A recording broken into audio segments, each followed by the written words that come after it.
Item ಯಾವುದೇ ಇರಲಿ try ಮಾಡಿ ಆಚಿ ಚಿಕನ್ ಮಸಾಲಾ. ಮಹಾಲಕ್ಷ್ಮಿ ಲೇಔಟ್ ಬಳಿ ಶಾಲಾ ಬಸ್ ಅಪಘಾತವಾಗಿದೆ. ಬ್ರೇಕ್ ಫೇಲ್ ಆಗಿ ಎಲೆಕ್ಟ್ರಿಕ್ ಪೋಲ್ಗೆ ಬಸ್ ಡಿಕ್ಕಿ ಹೊಡೆದಿದೆ. ಇಳಿಜಾರಿನಲ್ಲಿ ಏಕಾಏಕಿ ಬ್ರೇಕ್ ಫೇಲ್ ಆಗಿ ನಡೆದಿರುವಂತಹ ಘಟನೆ ಇದು. ಮಕ್ಕಳನ್ನ ಪಿಕಪ್ ಮಾಡ್ತಾ ಇದ್ದಂತಹ NPS ಬಸ್ ಮಕ್ಕಳು ಪಾರಾಗಿದ್ದಾರೆ. ರಾಜಾಜಿನಗರ ಸಂಚಾರಿ ಪೊಲೀಸರು ಈಗಾಗಲೇ ಸ್ಥಳಕ್ಕೆ ಭೇಟಿ ನೀಡಿ ಪರಿಶೀಲನೆಯನ್ನ ಕೂಡ ನಡೆಸಿರುವಂಥದ್ದು. ಮಹಾಲಕ್ಷ್ಮಿ ಲೇಔಟ್ ಬಳಿ ಶಾಲಾ ಬಸ್ ಅಪಘಾತವಾಗಿದೆ. ದೃಶ್ಯಾವಳಿಗಳಲ್ಲಿ ನೀವು ಕೂಡ ಇದೀಗ ಗಮನಿಸ್ತಾ ಇರಬಹುದು.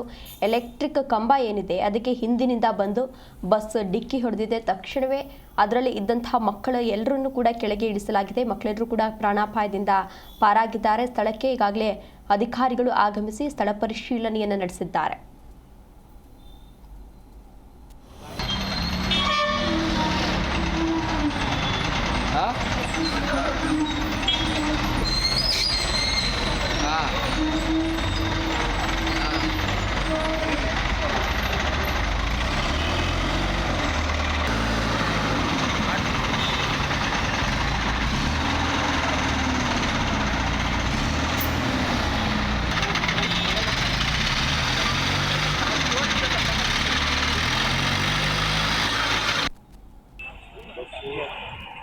ಶಾಲೆಗೆ ಮಕ್ಕಳನ್ನು ಕರ್ಕೊಂಡು ಹೋಗ್ತಕ್ಕಂಥ ಫೆಬ್ರವರಿ 10 ಸಂದರ್ಭದಲ್ಲಿ ಬೇಗ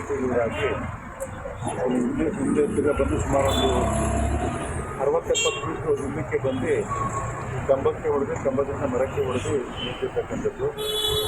ಆ ಬಸ್ನಲ್ಲಿ ಸಂಪೂರ್ಣವಾಗಿ ಮಕ್ಕಳಿದ್ರು. ದೈವ ಕೃಪೆಯಿಂದ ಯಾರಿಗೂ ಏನಾಗಿಲ್ಲ. ಕಂಬಗಳು ಇದೆ. ಅಧಿಕಾರಿಗಳು ತಕ್ಷಣ ಬಂದು KP ಅಧಿಕಾರಿಗಳು ಮತ್ತು ಪೊಲೀಸ್ ಅಧಿಕಾರಿಗಳು ಬಂದು ಬಸ್ಸನ್ನು ಬೇರೆ ಕಡೆ ಶಿಫ್ಟ್ ಮಾಡಿ ತಕ್ಷಣ